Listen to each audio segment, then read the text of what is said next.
वर्तमान कलिकाल में 4 ग्रंथ बहुत ही महत्वपूर्ण हैं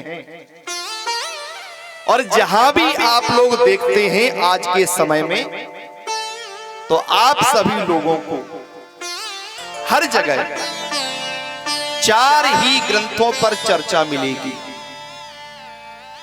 कौन कौन से ग्रंथ? श्रीमद् भागवत महापुराण की कथा, श्री राम कथा, श्री शिव महापुराण की कथा और संतों की चर्चाएं होती हैं श्रीमद् भगवद गीता पर। भागवत जी की कथा क्यों? ये कथा क्या करती है?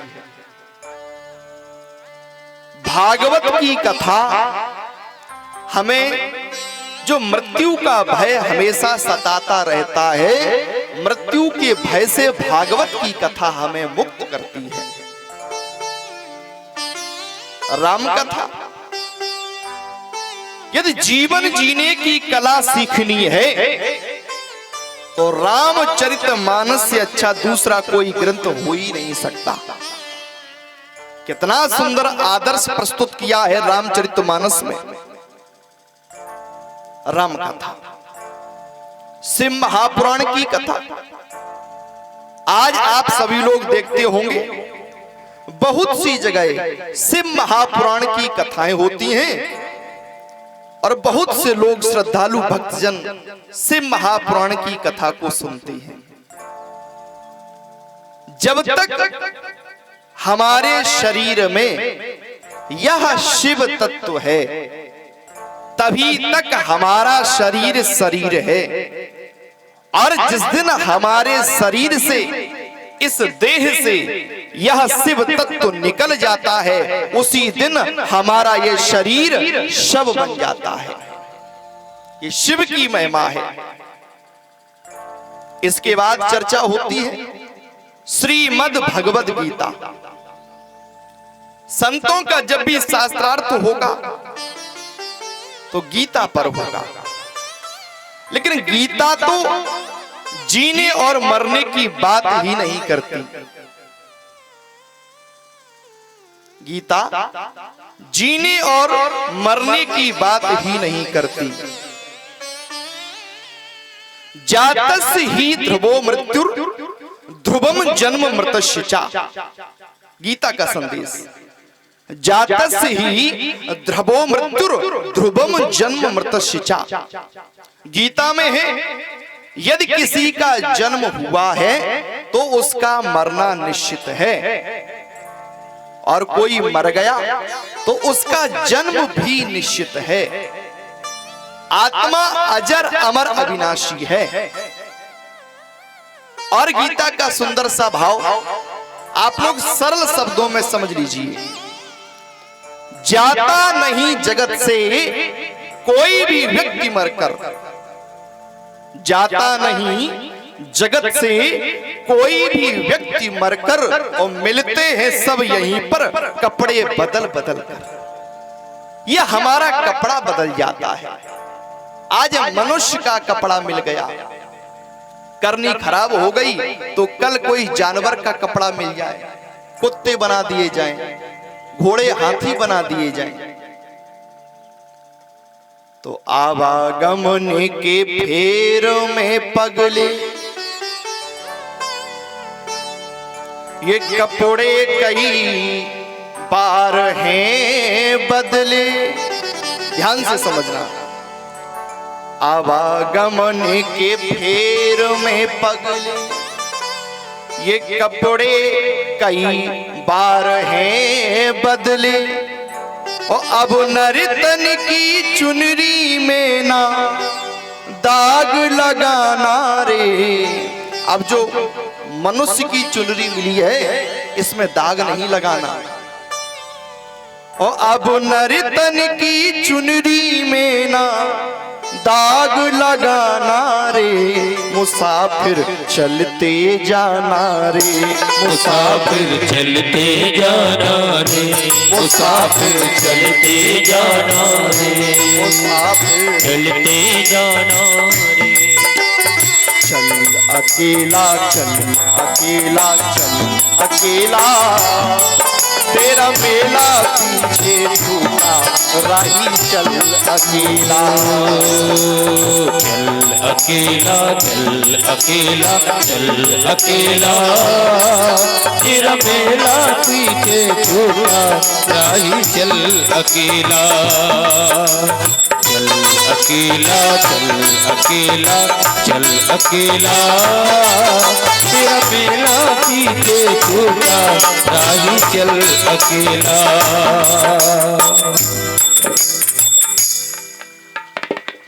तो चार ग्रंथ जिनकी अभी हमने आप लोगों से चर्चा की, वर्तमान कलिकाल में ये चारों ग्रंथ बहुत ही महत्वपूर्ण हैं।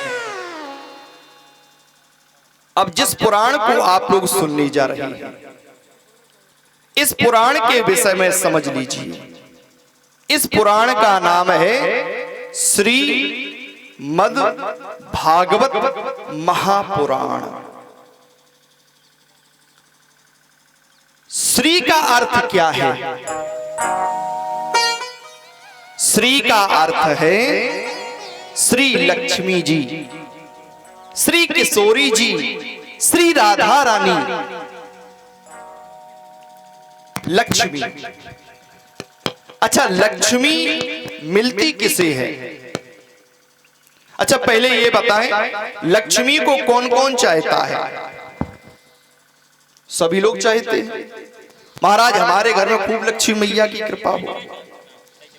तो लक्ष्मी को तो सब चाहते हैं, लेकिन लक्ष्मी भी आपको चाहे तो कुछ बात बने। फिर लक्ष्मी किसे चाहती है? लक्ष्मी का कहना है जो अभिमान के धनुष को तोड़ देता है, हम उसे वर्ण कर लेती हैं। तो अभिमान के धनुष को तोड़ने की एक प्रतियोगिता रखी गई, ध्यान से समझना। और इस प्रतियोगिता में बड़े बड़े राजा महाराजा आए और किसी ने अभिमान के धनुष को नहीं तोड़ पाया। प्रभु श्री राम ने अभिमान के धनुष को तोड़ दिया, तो श्री जी ने, लक्ष्मी जी ने आज प्रभु श्री राम का वर्ण कर लिया। इसी सभा में रावण भी आया। रावण ने कहा कि तुमने हमारा वर्ण क्यों नहीं किया? तो श्री जी ने कहा तुमने अभिमान के धनुष को नहीं तोड़ा, और जो अभिमान के धनुष को तोड़ता है हम उसे ही वर्ण करती हैं। तो रावण ने कहा कि तुमने हमारा वर्ण नहीं किया, कोई बात नहीं, हम तुम्हारा हरण करेंगे। और समय आने पर इस रावण ने मां सीता का हरण भी किया। तो क्या ये मान लिया जाए जो लक्ष्मी जिसे नहीं चाहती है, लक्ष्मी जिसके घर जाना नहीं चाहती है, यदि वो भी जोर जबरदस्ती से लक्ष्मी को लेकर चला जाए तो क्या लक्ष्मी उसके घर में चली जाएगी? चली तो जाएगी, लेकिन इसका परिणाम बेहतर नहीं होता। इसका परिणाम बेहतर नहीं होता। अच्छा रावण का क्या परिणाम हुआ? रावण का परिणाम बेहतर नहीं हुआ। रहा न को कुल रो बनियारा, राम विमुख अस हाल तुम्हारा। तो जो अभिमान से, गलत मार्गों से, छल से, कपट से, बेईमानी से ऐसे लक्ष्मी को अपने घर में लेकर आते हैं तो उनका भी पतन होता है। तो महाराज जो ईमानदारी से मिल जाए, मेहनत से मिल जाए, ऐसी लक्ष्मी को ही घर में लाना चाहिए। श्री, श्री के बाद शब्द आया मद। लक्ष्मी तो हो, लेकिन लक्ष्मी का मद ना हो, अभिमान नहीं होना चाहिए। ये कथा बताती है कि हमारे घर में खूब लक्ष्मी हो, लेकिन हमें लक्ष्मी का कभी अभिमान नहीं करना चाहिए। इसके बाद शब्द आया भागवत। भागवत का क्या अर्थ है? भगवत भक्तानाम चरितानाम वर्णनम यत्रेति सह भगवतो यमिति भागवता विद्यावतांस भागवते परीक्षा। जहां विद्वान को भी परीक्षा देनी पड़े ऐसा ग्रंथ है श्रीमद् भागवत महापुराण। हाँ, ये वक्ता के लिए भी एक परीक्षा होती है कि वो किस प्रकार से श्रोता को समझा सके। ये साधारण ग्रंथ नहीं है, महापुराण, महान है। और पुराण का अर्थ क्या है? युच युवार नातहु इत सूत्रेण पुरा अपि नवम भवति बनेगा। इसका अर्थ क्या? पुरानी बात का नवीनीकरण। जैसे बात तो बहुत पुरानी हो, लेकिन जब भी हम सुने हमें नई सी लगे। कितनी भी बात पुरानी हो, लेकिन जब भी सुने तब नई सी बात लगे। इस पुराण की महिमा है। वो कैसे? इसे समझ लो। ये भगवान की कथा जब भी आप लोग सुनते हैं आपको नई सी लगती है। अच्छा, ईमानदारी से आप लोग बताना, आपके यहां भागवत की कथा पहली बार हो रही है? नहीं हो रही। हमेशा समय समय पर यहां भागवत की कथा होती रहती है, और फिर भी हर बार लोग सुनने आते हैं। क्यों आते हैं? यही प्रश्न किया गया। किससे? एक जगह भागवत जी की कथा हो रही थी, वहीं से थोड़ी ही दूर पर एक अखबार का ऑफिस था, जहां अखबार छापा जाता था, और एक लड़का अखबार को बांटता था। एक दिन अखबार छप गई, और वो बांटने वाला जो लड़का था वो बीमार हो गया, वो नहीं आ पाया। अगले दिन जब वह आया तो वहां के मालिक ने कहा, ये कल का अखबार ले जा, इसे बांट के आ। वो लड़का अखबार लेकर गया, लेकिन किसी ने उसका अखबार नहीं खरीदा। सबने मना कर दिया, ये तो कल का अखबार है, पुराना है, इसका हम क्या करें, आज का अखबार का। किसी ने नहीं लिया। वापस मालिक के पास पहुंचा, साहब आज ये अखबार किसी ने नहीं लिया। कह दिया कि ये तो कल का अखबार है, इसमें पुरानी खबर है, हम इसे नहीं लेंगे। वहीं से थोड़ी दूर पर भागवत की कथा हो रही थी। अखबार ऑफिस का मालिक भागवत जी की कथा में पहुंचा। उसने कुछ देर कथा सुनी। जब कथा का विश्राम हुआ, उसके बाद में वह पूज्य व्यास जी के कमरे में गया, बैठ गया। हाथ जोड़कर उसने बड़ी विनम्रता के साथ में, बहुत बुद्धिमान था वह, उसने विनम्रता के साथ में प्रश्न किया, महाराज हमें एक बात का उत्तर चाहिए आपसे। व्यास जी ने कहा, पूछो। महाराज, ये जो भागवत जी की कथा आप सुना रहे हैं, क्या ये कथा आज लिखी गई? बोले नहीं, 2-4 दिन पहले नहीं। बोले बरसों पहले लिखी गई थी। तो महाराज बरसों पहले कथा लिखी गई, फिर भी आज भी इतने लोग भागवत की कथा को सुनने क्यों आते हैं? और हमारा केवल एक दिन पुराना अखबार किसी ने नहीं लिया। महाराज हम उत्तर आपसे चाहिए। तो व्यास जी ने बड़े भाव से कहा उस व्यक्ति से, भैया जो अखबार में लिखी है वो इंसान की कहानी है, और जो भागवत में लिखी है वो भगवान की कहानी है। और भगवान की कथा, भगवान की कहानी कभी पुरानी नहीं होती। जब भी आप कथा सुनेंगे आपको नई सी लगेगी। ये भगवान की कथा की विशेषता है। प्रेम से क्या बोलना पड़ेगा? और थोड़े भाव से राधे राधे। आहा, एक संत ने भाव जगत में भागवत का अर्थ दिया। भाके कहें ते भाग्य खुल जात विष्णु भक्तन के, और गा के कहें ते गुमान मिट जात है। वाके कहें ते वर्ण होते विष्णु भक्तन में, और ताके कहें ते सिंधु तर जात है। कल हमने भागवत जी का प्रथम श्लोक बोला था और वहीं से आप लोगों को पुनः जोड़ते हैं। सच्चिदानंद रूपाय विश्वोत्पत्त्यादि हेतवे तापत्रय विनाशाय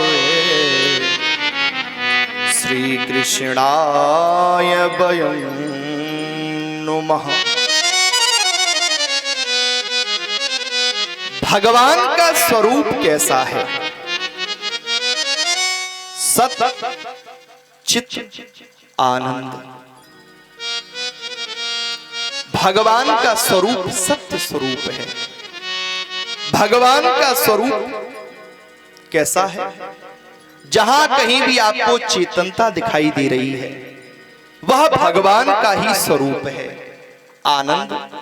और जहां कहीं भी आपको आनंद की अनुभूति हो रही है तो वह परमात्मा का स्वरूप है। सच्चिदानंद रूपाय। भगवान करते क्या है? विश्वोत्पत्त्यादि हेतवे,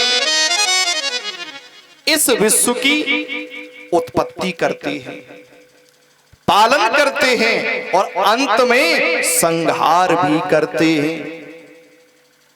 तापत्रय विनाशाय, और हमारे 3 प्रकार के जो ताप हैं, दैहिक, दैविक और भौतिक, इन तापों को भगवान नष्ट करते हैं। श्री कृष्णाय वयं नुमः। ऐसे भगवान श्री कृष्ण को वयं नुमः, हम आप सभी लोग प्रणाम करते हैं।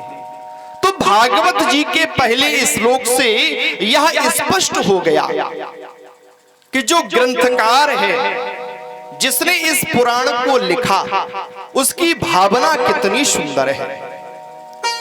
लिखने को ग्रंथकार यह भी लिख सकता था, श्री कृष्णाय अहम नुमा। अहम माने में, वयम माने हम सब। ऐसे भगवान को मैं प्रणाम करता हूं, नहीं। ग्रंथकार की भावना सबको साथ लेकर चलने की है। श्री कृष्णाय वयम नुमा। ऐसे भगवान श्री कृष्ण को हम सभी लोग प्रणाम करते हैं। अब इस भागवत जी की कथा का उदय हो रहा है। बहुत ही ध्यान से, बहुत ही मन से हम आप लोग भगवान की कथा श्रवण करें।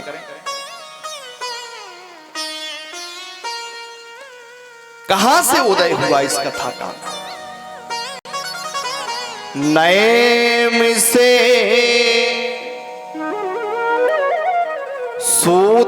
सूतमासीनम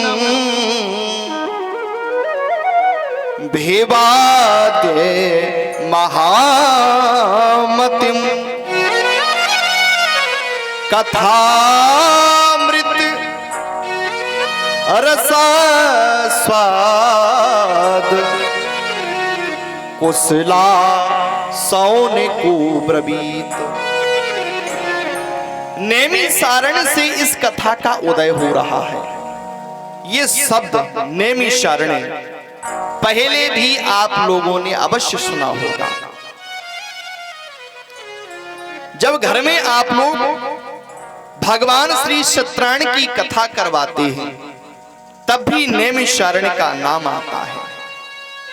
किसी भी ग्रंथ किसी भी पुराण में आप सुनेंगे तो नैमिषारण्य का नाम आप लोग सुनते हैं। क्यों? जितनी कथाएं नैमिषारण्य की भूमि ने सुनी उतनी कथाएं किसी भूमि ने नहीं सुनी।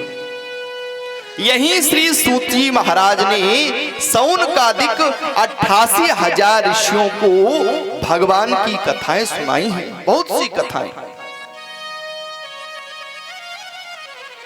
तो वहीं ले चले चित्ती को जहां सब संत समाज सौनिकादि श्रोता सहित कहें सूत महाराज। तो आइए हम आप सभी लोग भी अपने मन को उसी पावन भूमि से जोड़ते हैं जहां श्री सूत जी महाराज सौनकादिक 88,000 ऋषियों को भगवान की सुंदर सी कथा सुना रहे हैं। नैमिषारण्य। नैमिषारण्य का नाम नैमिषारण्य क्यों पड़ा और ये नैमिषारण्य कहां है? जिस समय पृथ्वी पर तरह तरह के उपद्रव होने लगे, संत महात्मा घबराए, हम कहां बैठकर भगवान का भजन करें? कहीं शांत वातावरण का स्थान ही नहीं है, कहां जाएं? आज पितामह ब्रह्मा के पास पहुंचे। पितामह ब्रह्मा से निवेदन किया सभी संतों ने, पितामह हम संत महात्मा भगवान का भजन करने वाले हैं, भगवान का कीर्तन करने वाले हैं, लेकिन कहां बैठकर भगवान का भजन करें? कहीं शांति नहीं है, तरह तरह के उपद्रव हैं। तो पितामह ब्रह्मा ने एक चक्र निर्देशित किया और कहा इस चक्र की जहां नेमि शांत हो जाएगी उस स्थान को सर्वश्रेष्ठ स्थान समझना और वहीं बैठकर आनंद से भगवान की कथाओं को गाना, कथाओं को सुनना। उस चक्र ने चलना प्रारंभ किया और चक्र के पीछे पीछे सभी संत महात्मा चलने लगे। वह चक्र घूमता हुआ इस भारत भूमि के उत्तर प्रदेश में सीतापुर जिले में जाकर शांत हो गया। तब से उस स्थान का नाम नैमिषारण्य हो गया। आज वर्तमान में से नीमसार कहते हैं। नीमसार सुना होगा आप लोगों ने। और जहां चक्र गिरा था वहां बहुत बड़ा गड्ढा हो गया और उसका नाम है चक्रकुंड। जो लोग गए होंगे नीमसार उन्होंने दर्शन किया होगा। तो वहीं बैठकर बहुत सुंदर भगवान की कथाओं का आयोजन हुआ। सबसे पहले चर्चा यह चली कि व्यास गद्दी पर बैठकर कथा सुनाएगा कौन? क्योंकि कथा का नियम होता है कि व्यास आसन बनाया जाए और कथा वक्ता वहां बैठकर कथा सुनाए। 88,000 ऋषि हैं। तो किसी ने कहा सोनक ऋषि आयु में बड़े हैं, बुजुर्ग हैं और व्यास गद्दी पर बैठे बहुत अच्छे लगेंगे। और संतों ने कहा देखो भैया, ये हमारे सनातन धर्म की परंपरा नहीं है। हमारे सनातन धर्म में यदि ज्ञान की जब चर्चा होगी तो ज्ञान में जो बड़ा है वह बड़ा माना जाएगा। आयु से कोई लेना देना नहीं है। जो ज्ञान में बड़ा होगा तो कौन ज्ञान में बड़ा है? श्री सूत जी महाराज। श्री सूती महाराज को व्यास गद्दी पर बैठाया जाए। ध्यान से समझ लेना आप लोग, ये जो सनातन की परंपरा है, एक इसका सबसे बड़ा उदाहरण आप लोगों को बता रहा हूं। सबसे बड़ा उदाहरण आज से लगभग 130-132 वर्ष पहले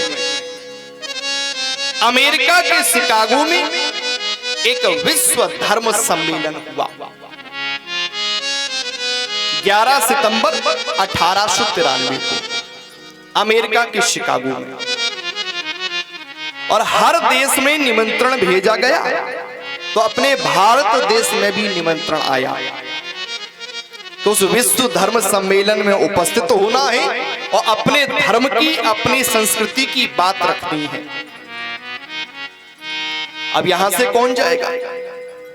तो 30 वर्ष का एक युवा तैयार हो गया जाने के लिए।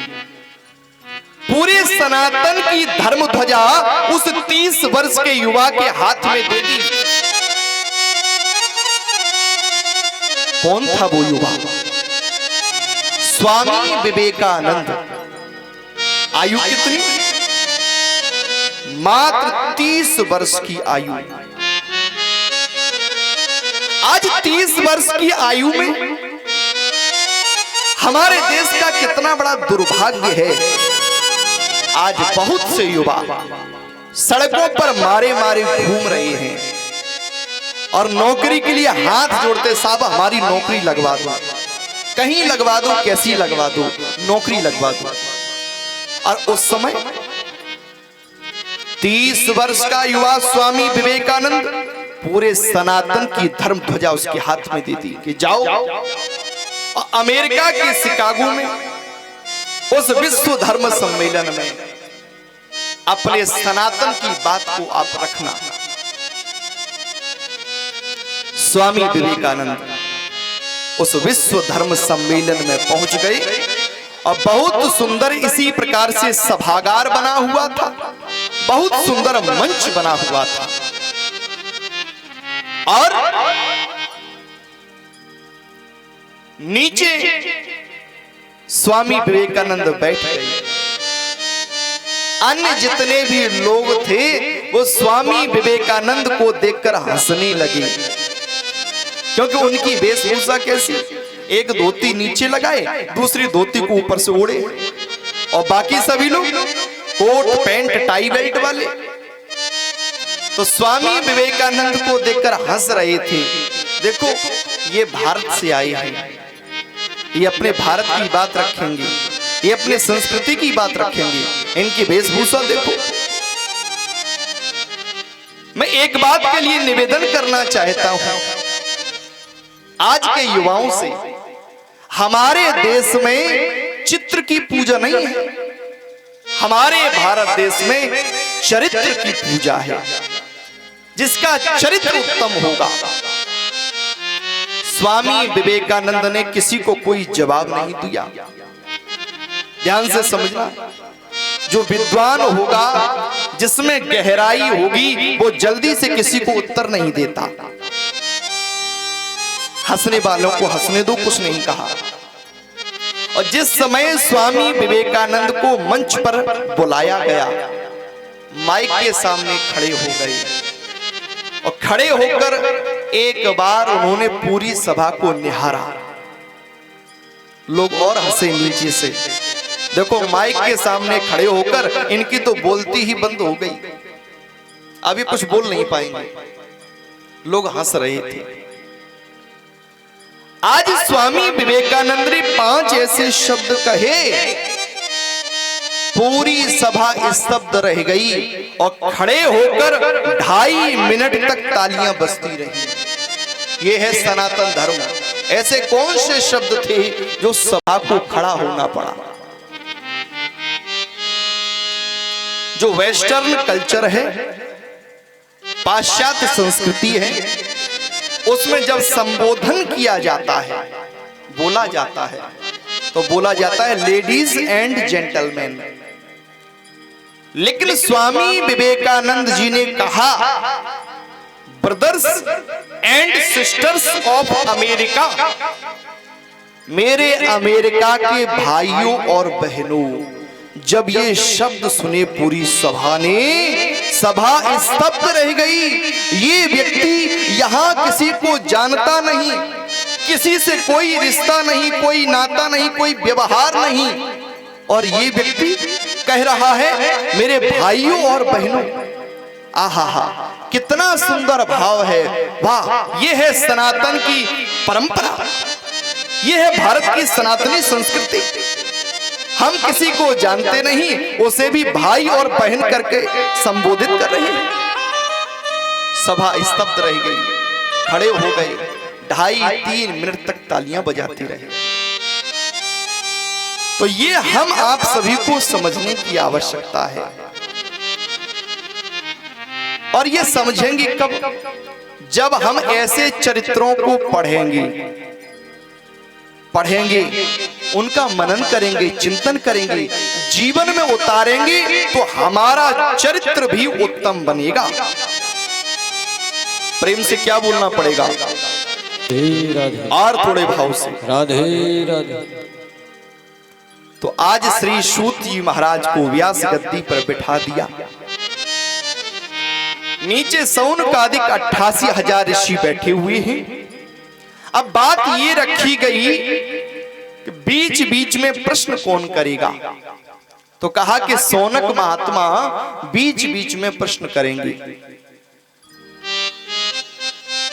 तो आज हाथ जोड़कर सूत जी महाराज से सौनक ऋषि ने कहा, महाराज, अज्ञान ध्वांत विध्वंस कोटि सूर्य समाप्रभा, सूताख्या ही कथा सारम मम कर्ण रसायनम। पहला प्रश्न बड़ा सुंदर था। अज्ञान ध्वांत विध्वंस कोटि सूर्य समप्रभा। महाराज, इस संपूर्ण संसार में जब अंधकार हो जाता है, जब रात्रि हो जाती है, कितनी भी घनी रात्रि हो, काली रात्रि हो, और जैसे ही सूर्य भगवान उदित होते हैं, उनका प्रकाश होता है, तो सारा अंधकार समाप्त हो जाता है, लेकिन हमारे हृदयगत जो अंधकार है, जो अज्ञान का अंधकार है, उसे सूर्य भगवान नष्ट नहीं कर सकते। फिर सूताख्या ही कथा सारम मम कर्ण रसायनम। उसके लिए तो महाराज हमें भगवान की कथा का सार सुनाओ। ध्यान से समझना, क्या कहा? मनुष्य के हृदयगत जो अंधकार होता है, वह तो केवल और केवल ज्ञान के प्रकाश से ही मिट सकता है। ये सूर्य भगवान के प्रकाश से हृदय का अंधकार कभी समाप्त नहीं होता।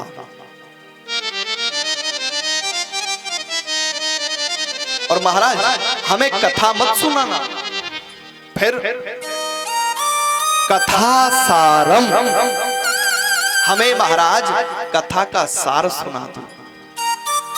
अब देखो, समझना ध्यान से आप सभी लोग, विद्वान श्रोता हैं, कथा में और कथा के सार में अंतर क्या है?